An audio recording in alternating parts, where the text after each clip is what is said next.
Swayam Prabha. Digital India. Educated India.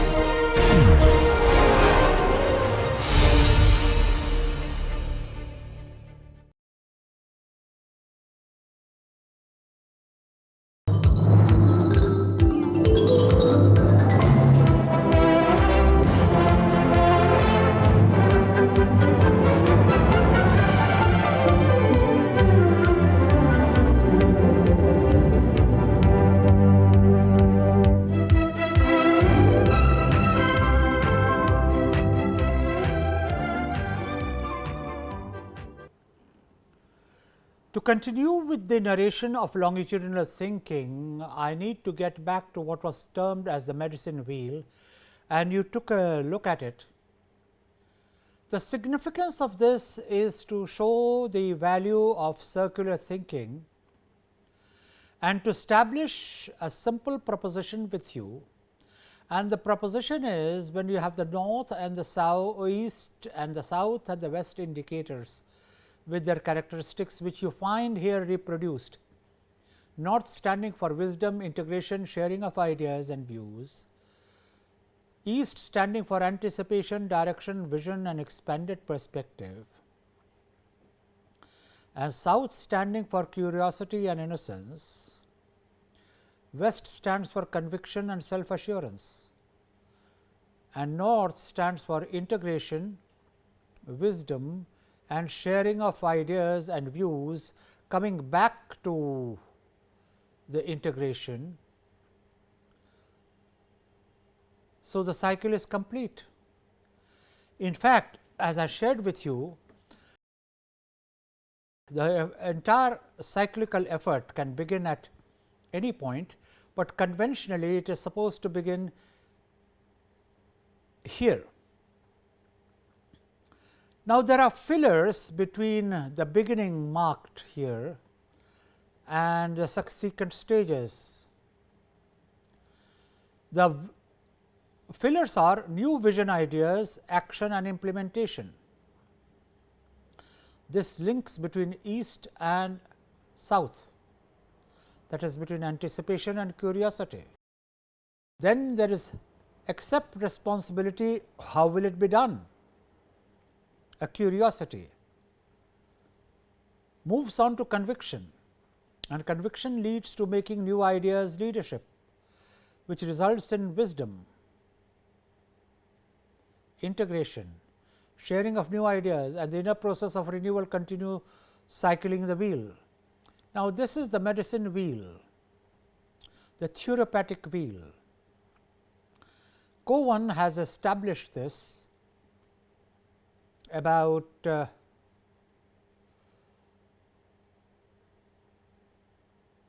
decade and a half ago, closer perhaps to 2 decades, and incorporating the medicine wheel model into organizational learning, he went on to argue that first learning needs to be done as a part of every performance. This is important. Every performance is a learning situation. He takes the entire debate beyond classroom learning and learning on the job to emphasize the self-feeding cycle of performance and learning. And every relationship within an organization is an instrument of learning.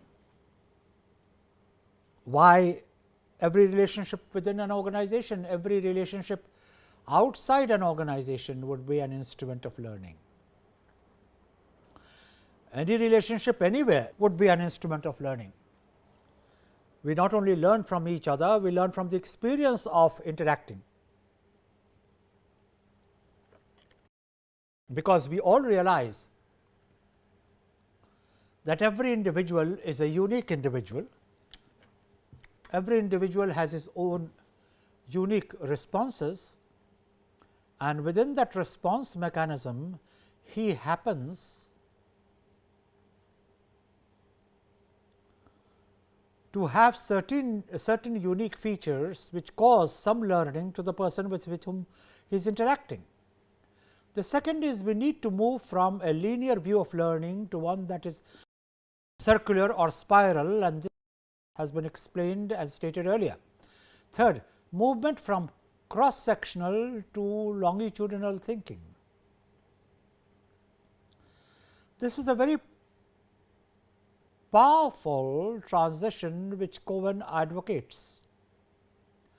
Move from cross sectional to longitudinal thinking. In other words, make thinking the penetrative instrument rather than the structure of reality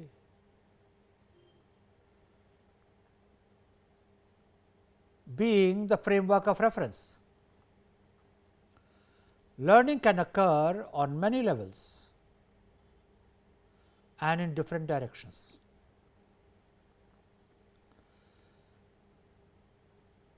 The direction of learning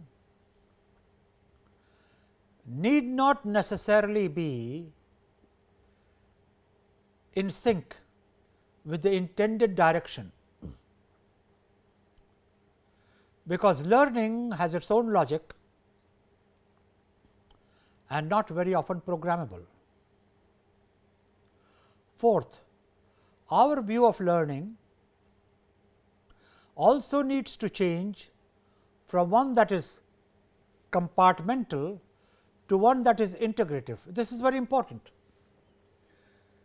If you look at each discipline as a separate and autonomous in its own right, then you lose sight of the focused attention which it deserves, the focused impact which it is capable of making. This means that valuing wisdom rather than expertise is the essence of learning. Now, that is the proposition of David Cohen. One may have views on what he is saying. One may not be quite convinced of what he is saying, but what he is saying is a powerful argument for longitudinal thinking, which of course is rooted in a time framework of analysis, and that I have already explained is the essence of longitudinal perspective. But it is the outcome of those perspectives which is relevant to study of organizations and human resources. Now, Cohen's view of shifting from expertise to wisdom is an important one, because it is quite obvious that expertise is a passing process. It is quite obvious that expertise is subject specific and by definition time specific. Wisdom is the distillation of knowledge, expertise and whatever else goes along with it. Wisdom is the ability to filter experience, filter knowledge, give a perspective to human action, transcend time, become futuristic, and it is generally agreed that wisdom is the repository of all value additive action. To follow David Cohen's argument, let us look at some of the select arguments which he makes. He states, organizations must shift from their linear and compartmentalized view of learning to one that is circular, longitudinal and integrative.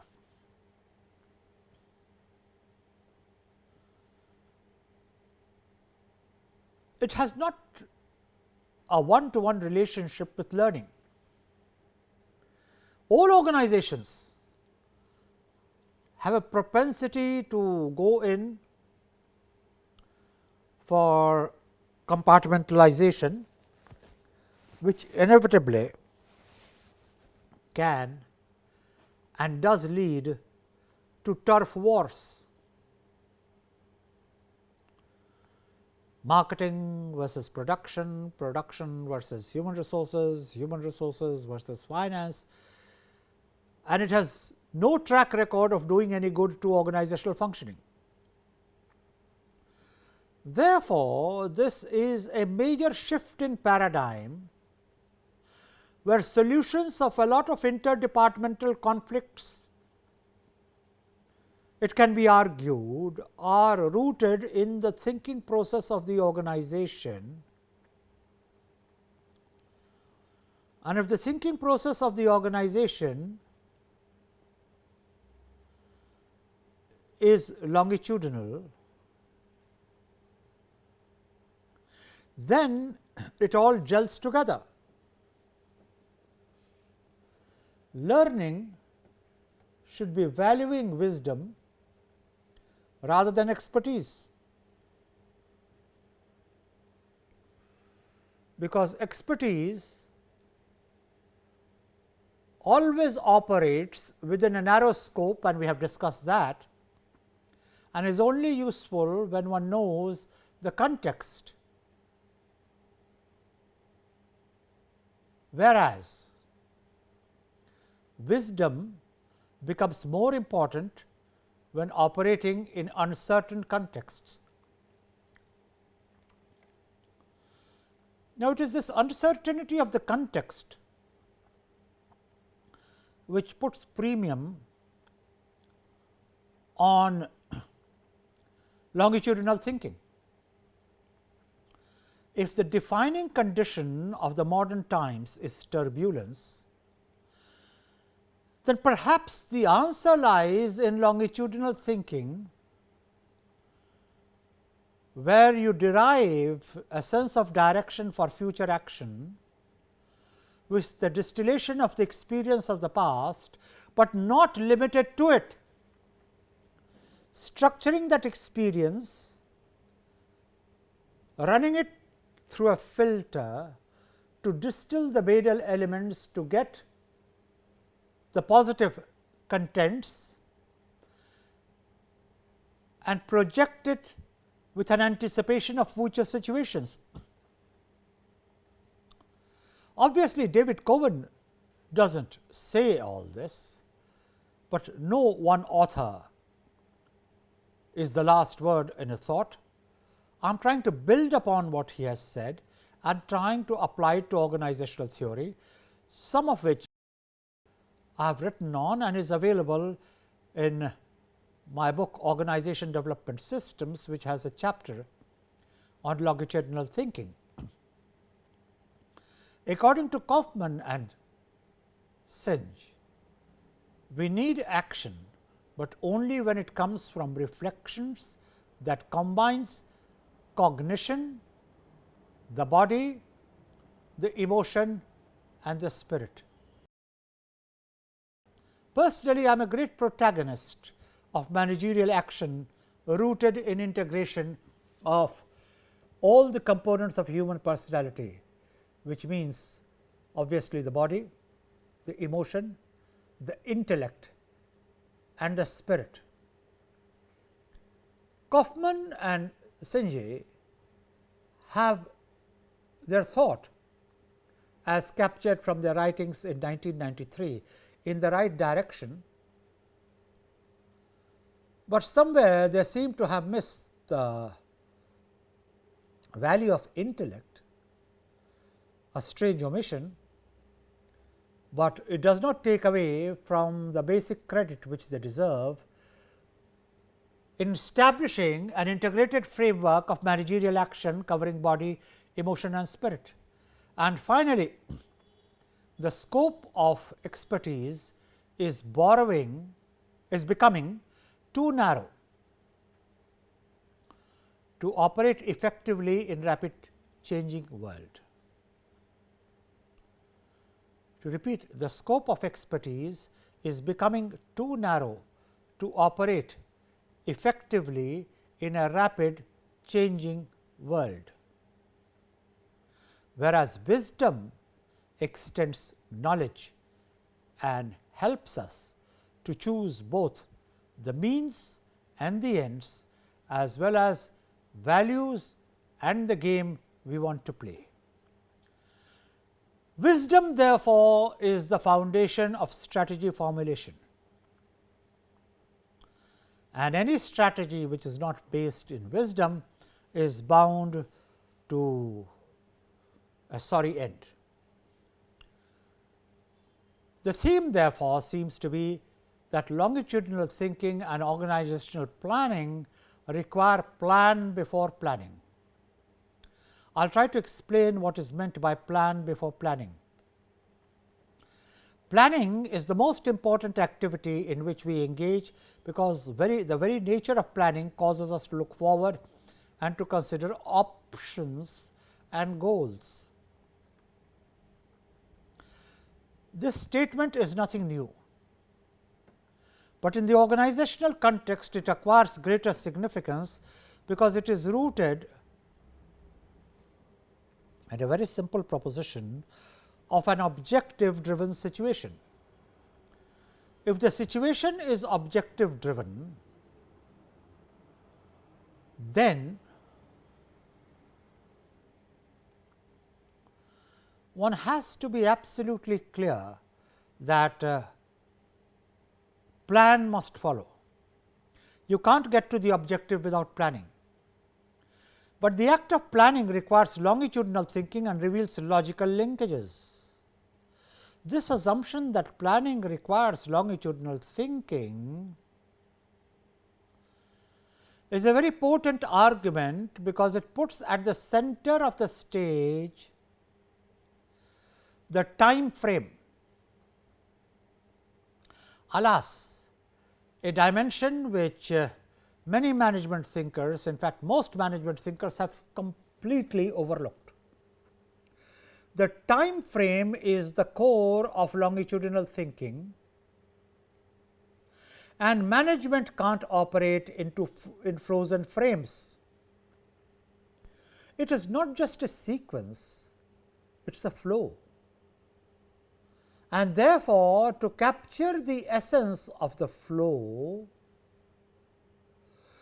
one needs to have the capacity to understand what can be termed as trend analysis. So, there is a need for plan before planning. We consider planning in various phases, and it involves at least two clusters of activities. The need to establish high level goals. Goals may be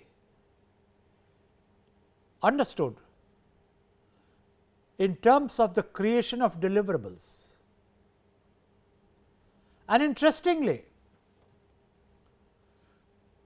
the goals themselves may shift as the environment changes, and therefore, the deliverables may need to be revisited. If the deliverables need to be revisited, then it does havoc to any frozen picture. So, the significance of longitudinal thinking is putting everything in a flow, putting everything in a sequence, so that one has a situation where one is clear that the critical act is to keep pace, and wherever possible, besides keeping pace with, anticipate the environmental changes in a proactive manner and be prepared for it, because it is very important, I might add soulful, to recognize that one cannot create a future One can only be prepared for a future. So, how do you stay prepared for a future unless you have the capacity to anticipate a future, and a capacity which has to be dynamic and therefore, periodically open to revisits. So, the first activity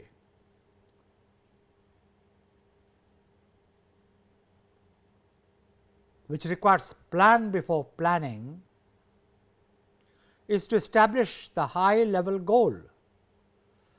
The second, and no prizes for guessing this, is the activity which requires an environment scan.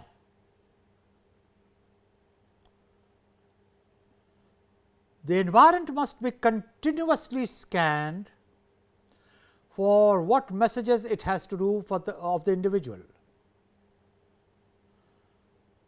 and the goal will have to keep adjusting to it, as I have just explained. Forces that facilitate the goal achievement would have to be strengthened.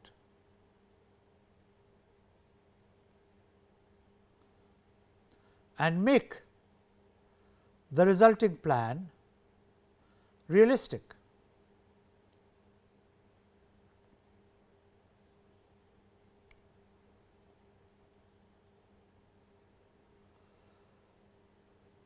Identification of forces which help facilitate goal achievement is like marshalling resources,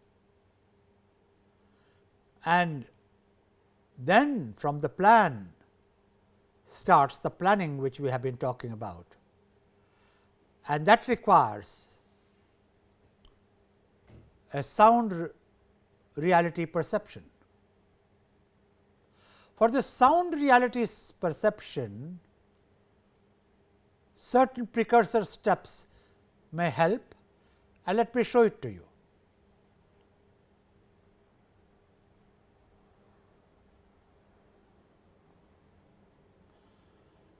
If you read it carefully, it will be easier for me to explain it.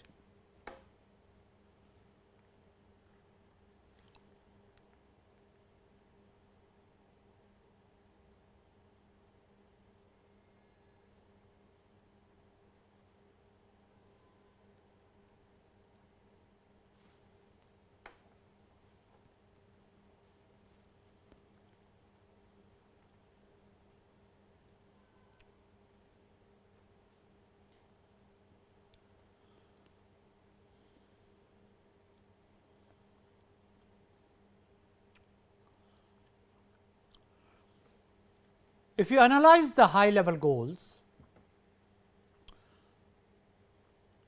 most often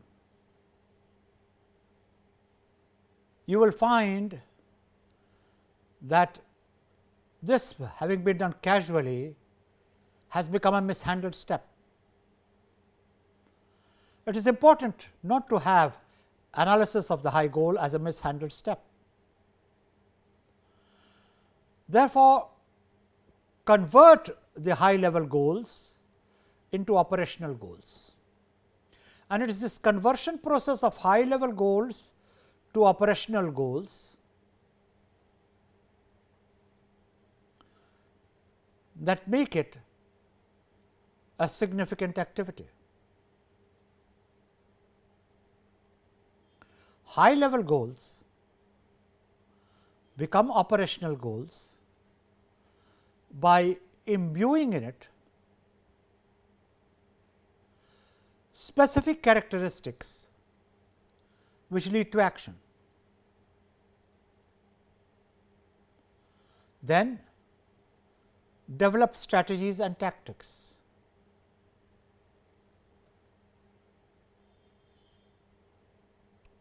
For each operational goal, develop a unique strategy. In other words, all operational goals will have to be linked with strategies and tactics, not only as a collective, but in their own independent identity. And we have to apply tactics to achieve high level goals, develop the schedules and assign responsibilities.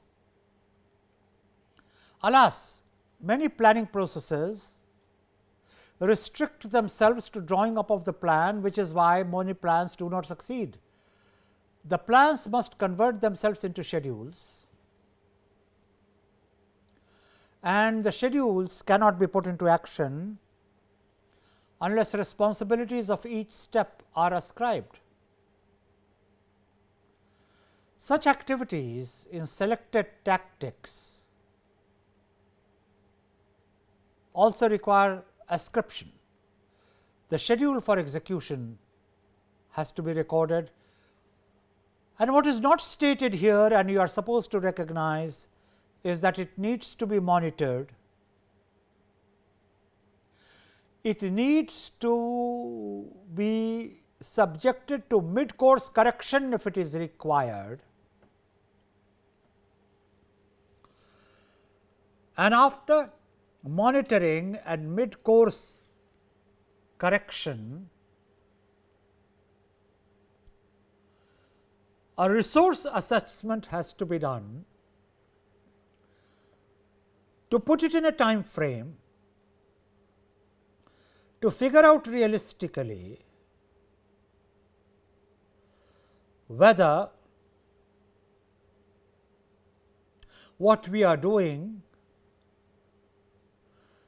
is a gainful activity or is doomed to be overtaken by changed environment and therefore not worth the effort which will be undertaken.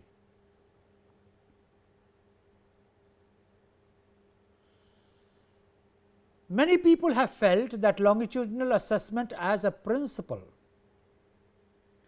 can be applied to many other places, especially to the grading system. Process efforts and participation, if made a tool of learning, will help in the practice of generating and developing ideas, thinking skills, problem solving skills and dexterity skills. So, there is a line of thought whether learning can be measured on the basis of learning to think. Now, you need to pause there to absorb that. Learning is usually measured in terms of acquisition of knowledge, measurement of the skills, measurement of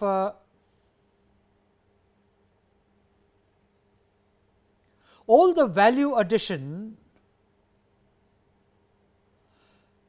in terms of competencies, capabilities that has taken place, but very rarely does it touch thinking, though it is plausible to argue that thinking itself is a capability. All I would like to add to that is that thinking is not just a capability. The particular level of thinking which human beings are capable of makes Homo sapiens extremely special in the chain of mammals, and many people, perhaps with good reason, believe that the Homo sapien is the highest point of evolution as of today, and of his many defining traits, one is his ability to think. Therefore, learning should reinforce thinking, and if I extend that further, it is plausible to argue that organizations which are capable of thinking will be the organizations which will survive, and therefore, the focus of learning should be to strengthen individual thinking and organizational thinking. I would like to leave it there, because this is not the best place to get into an analytical mode of strokes, which would go into questioning some of the paradigms, and yet at the same time, if the focus of learning is to think, persons watching this program, this presentation, this medium to add to their learning, should be gainful recipients if this process strengthens their ability to think, their ability to grow, and their ability therefore, by the same token, to contribute to organizational analysis and growth.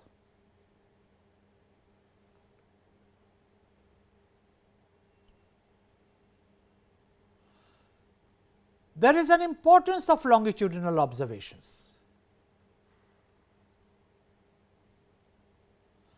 and some people have reservations about it. And the importance of longitudinal observations would be many times more strengthened if longitudinal observations did not lead to copied products, which it needn't, because of the simple reason that because you learn from the past, you do not necessarily have to copy it. In fact, my addition to that thought has been that the heritage variable has to be decomposed, and I have already explained that. So, why should longitudinal thinking lead to copied products? That is an apprehension which is not well placed. People have also argued that longitudinal thinking would assume prior knowledge and therefore lead to coasting. To my way of thinking, it does not follow at all. The third argument made is it discourages originality. Well, this is broadly the repetition of the same argument, copied products discouraging originality. No, it does not. In fact, it strengthens the operational aspects in a way in which people realize that to be effective, you will have to be rooted in reality, and you will have to be rooted in an operational situation where originality is not only encouraged, but you realize that nothing else but originality works. So, this anxiety again seems to be misconstrued. And finally, the criticism that it reflects current learning can be tossed back and forth. So, the criticisms of the importance of longitudinal learning are well taken, they are valid, but like any criticism, they need to be thought through, they need to be rebutted, and they need not necessarily be seen as arguments which take away from the basic merits of longitudinal thinking. and its ability to contribute to organization theory and practice. To start summing up, therefore, what does longitudinal assessment involve and what does it bring to the table?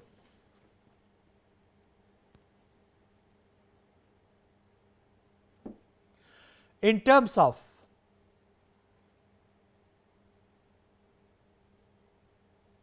contribution to enhanced effectiveness of organizations, enhanced usage of human resources principles, and indeed, if it might be so argued, better results. Longitudinal assessment means assessment is for a period of time, because essence of longitudinal thinking is putting it in a time frame, which is where the historical method and the management method acquire a serious overlap. Remember what has been shared. History is study of change in time sequence, and management is planning and intervening for change in time sequence. Indeed, longitudinal assessment can also be applied to learning processes, where grades can be awarded according to learning between beginning and end points. So, the longitudinal framework has almost a universal analysis. And to carry this argument further, each student or learner can be compared to his or her own beginning point and the end point. So, what is the value addition? You do it in terms of a organization. How have the organization methods and values improved from the beginning of the intervention to the end of the intervention? Now, the assessment can be normative, the assessment can be longitudinal, and I really do not wish to enter into that debate, because here we are interested more in the application of longitudinal thinking to decision making and problem solving, and to that extent everything has to be a value input to enhanced decision making processes. Therefore, to conclude, there are phases in the development of an organization. An organization is born, it grows and reaches some sort of a peak, then there may be decline, and again there may be a revival leading to crests and troughs, and this is a theory which has been shared with you in the past. For this moment, you need to realize that just as there is a product cycle, there is an organizational cycle. So, before you start your intervention in an organization, you need to ask what phase of growth is the organization at. Is it startup? Is it stable? Is it undergoing an entropy? What are the likelihoods of its revival, or has it plateaued? If it has plateaued, then the choices may be different. Let me give you an example. There are product oriented organizations and there are purpose oriented organizations. The product oriented organizations lead to a situation where the organization has been created to produce a product. So, typically Steel Authority of India will not be Steel Authority of India if it no longer produced steel. Why do you need a Steel Authority of India? Well, the logic is simple. Steel is a basic input for any type of construction, for any type of a structure, and is likely to remain so for a period of time which is as of now fairly indeterminate. Therefore, the character of the organization is determined by the product it handles. On the other hand, an organization may be a purpose oriented organization, and if it is a purpose oriented organization, how does it matter whether it is producing steel or it is producing cookies or is producing sewing machines? What people are interested in is return on their investment, and so long as return on the investment is coming, the purpose is being fulfilled and the product is incidental to it. Just as Steel Authority of India is a successful example, there are very many successful examples of purpose oriented organizations, and a classical reference which comes to mind is Toyota. Toyota was born as a textile manufacturing organization. It acquired certain expertise and one might say certain branding on that score. We do not have the time to observe the successive stages through which it passed through, but today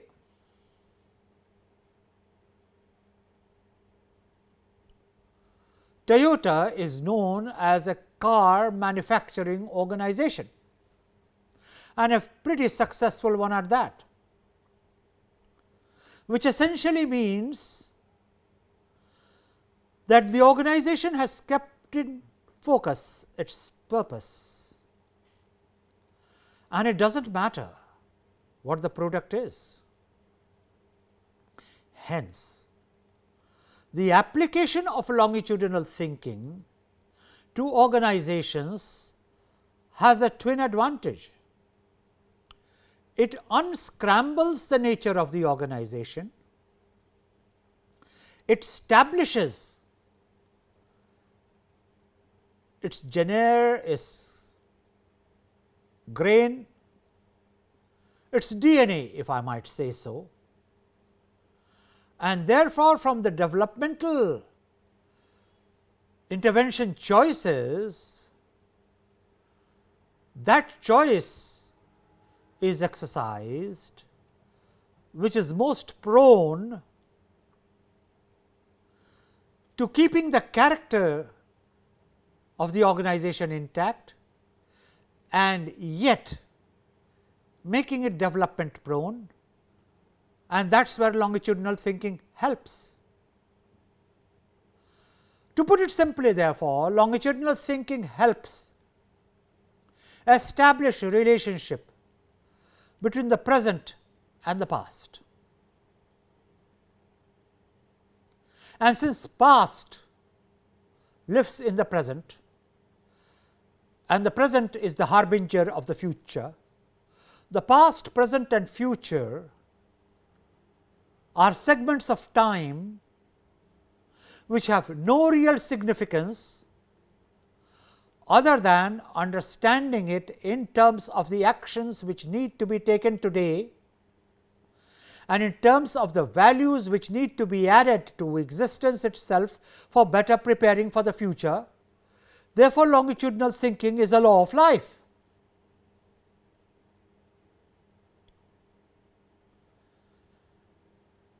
That can be converted into simple managerial terms by the statement of a proposition that longitudinal thinking is a process for identifying and understanding the givens. And anyone who has faced life in the raw, and everyone faces life in the raw, a straight borrowing from Somerset Maugham, realizes that one of the most difficult acts of life is to understand the present. Longitudinal thinking therefore becomes an instrument for understanding the present in all its incarnations: the incarnation of the individual, the incarnation of groups, incarnation of organized systems like corporates, and therefore its worth in designing an action plan is not only self evident, but very integral of any management decision making. When this is put in a scientific language, it requires establishing correlation between the independent and the dependent variables in an organization, and the identification of the interdependence of the independent and the dependent variables, and the resolution of that equation will show the way forward, and that is the essence of organization development. But that is another story. Understanding the strength of longitudinal thinking is understanding a basic strength of management thought, and therefore is an important indicator for the way forward.